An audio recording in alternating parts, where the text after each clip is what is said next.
السلام عليكم ورحمة الله وبركاته. ازيكم حبايبي؟ عاملين ايه؟ يا رب تكونوا بخير. النهارده هنعمل مع بعض اكله بسيطه وسهله وسريعه، ويعني مش مكلفه قوي، يعني على قد ما بنقدر كده نلم الدنيا. الاكله النهارده هنعمل كشري اصفر. خلاص. معايا 3 كوبايات من الرز المصري العادي بتاعنا، اي رز عندك. خلاص. ومعايا كوبايه ونص عدس اصفر، ومعايا بصلايه، ومعايا يعني حوالي كده فصين 3 صغيرين توم. طبعا التوم دوت مهروس متفرز عندي. ومعايا حته فلفلايه حاميه، لو انتوا مش عاوزين تحطوها بلاش. ومعايا يعني حوالي كده 3 4 طماطميات كده مفرومين. ومعايا البهارات، معايا كمون، ومعايا ملح، ومعايا مكعب مرقه دجاج. وكمان هيبقى معايا معلقه صلصه. بس هقول لكم الحاجه بالترتيب. هروح اغسل الرز واغسل العدس، هغسل ده لوحده وهغسل ده لوحده، وهنشوف مع بعض هنمشي بالترتيب. هنعمل ايه. خليكم معايا، ما تروحوش في اي حته. بصوا يا حبايبي، انا حطيت هنا زيت اهوت في الحله. خلاص. يعني حوالي بتاع 4 معالق كده زيت. ومعايا البصلايه اهوت قطعتها. ماشي. الزيت هيسخن، هروح نازله البصلايه في الفرن. هنزل عليها بالرز. طبعا انا الرز غسلته هنا اهوت. ماشي. غسلته. طبعا عشان غسلته انا ما حطيتش الرز مع العدس. هنشوف مع بعض واحده واحده هنشوف بيتعمل ازاي. خلاص. طبعا بعمله بطريقه سهله كده وبسيطه وسريعه يعني.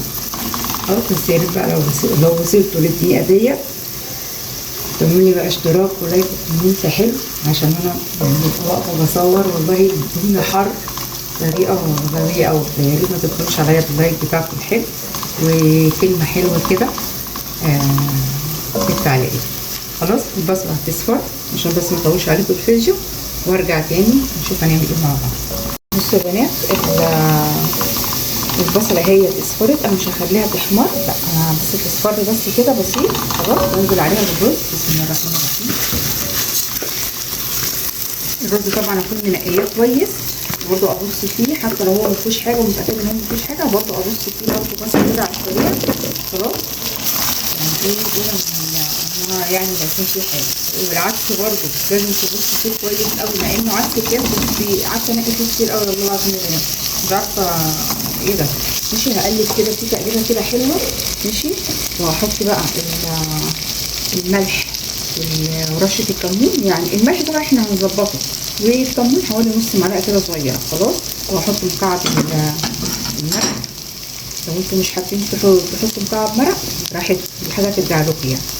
خلاص. احط مكعب المرق واقلب كويس، وبرضه اكون مفتتاها كويس عشان خاطر ميبقاش فيها كتل تيجي في بق حد يتضايق منها. خلاص. هقلب كده وهروح اغسل العدس، بس برضه مش هحطه دلوقتي. العدس مش هحطه دلوقتي، انا هغسله واحضره كده جنبي. خلاص. هقلب ده كده شويه. انا حطيت 3 كوبايات رز، هحط برضه 3 كوبايات ميه، هعايرهم بالكوبايه اللي انا عايرت بيهم الرز. خلاص. عشان تبقوا عارفين، عشان خاطر ما يعجنش منكم. هروح اجيب بقى الميه، بس اقلب ده كويس واحط عليه الميه. خليكم معايا. بصوا يا بنات، الرز اتشرب اهو. يضغط بس اول ما يشرب الميه كده هنزل عليه بالعدس. طبعا العدس انا غسلته كويس قوي. خلاص. طب انتي ليه ما حطيتيش العدس مع الرز؟ لا عشان خاطر بيبقى معجن كده شويه، فخلينا كده في المضمون. العدس اساسا ما بيشربش ميه وياخدش يعني سوا جامد. خلاص. اقلب كده بالشوكه مش بالمعلقه عشان خاطر الرز يتعجن. اقلب كده كويس. طبعا انا ظبطت الملح بتاعه. خلاص. هقلب كويس كده وهغطيه يكمل السوا بقى بتاعه. تمام. بس ونروح بقى نعمل الصلصه بتاعتنا على السريع. وخلاص الاكله بتاعتنا خلاص. وهعمل برضو حب السلطه بطماطميتين بس، عشان طبعا انا عارفه ان الطماطم غاليه 20 جنيه، فمش عايزه يعني كلام يعني. بس هنعمل كده طماطميتين كده على قدينا وخلاص. ماشي. يلا خليكم بقى معايا، بس يا ريت توصل معايا في الدقيقه ديت. ما ينسانيش في اللايك والكومنت الحلو بتاعك. يلا. بصوا حبايبي بقى، عشان خاطر نعمل الصلصه بتاعت الكشري، هحط ده طبعا برضو اختياري. هحط يعني نص قرن فلفل حامي. ماشي. ممكن تبدليه بارد، ممكن ما تحطوش خالص براحتك. هجيبه كده شويه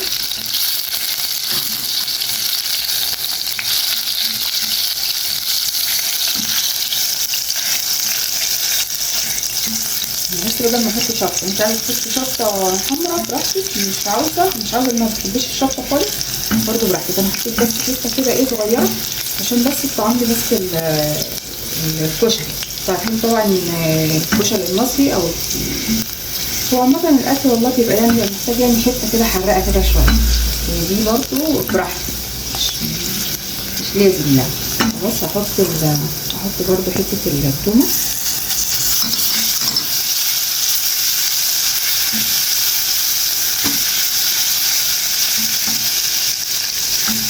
بس هتصفر. واختياري برضو ان انا هحط برضو معلقتين خل، ماشي، معلقتين خل اختياري براحتكم، بس انا بحس ان هي برضو بتديها طعم كده ايه شويه.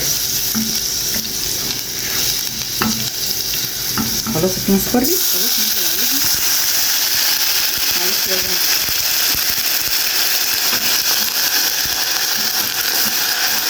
حوالي 3 معالق كده من الخل. خلاص اعملوا بقى لايك يا جماعه عشان انا وهي بتصور اتلسعت عشان تعرفوا بس مشكلة بقى. خلاص كده الخل كده ياخد غلوه كده، ماشي. وهحط معلقه صلصه، معلقه كده تكون يعني كويسه يعني مليانه، معلقه بقى معلقتين مش كده. بص تاخد برضه ايه غلوه كده.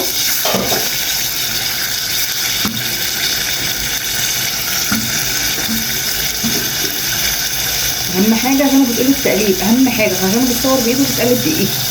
هحط حبه سكر حوالي نص معلقه كده صغيره سكر، ماشي، عشان تشوفوا بس السطحيه، عشان يعني عماله تضحي وتقلب معايا مش اقول لكم يعني. المفروض بقى ان هي تبقى ايه، تبقى شيف 100 بقى، عشان هي طبعا بتصور وبتتعلم اهو في نفس الوقت.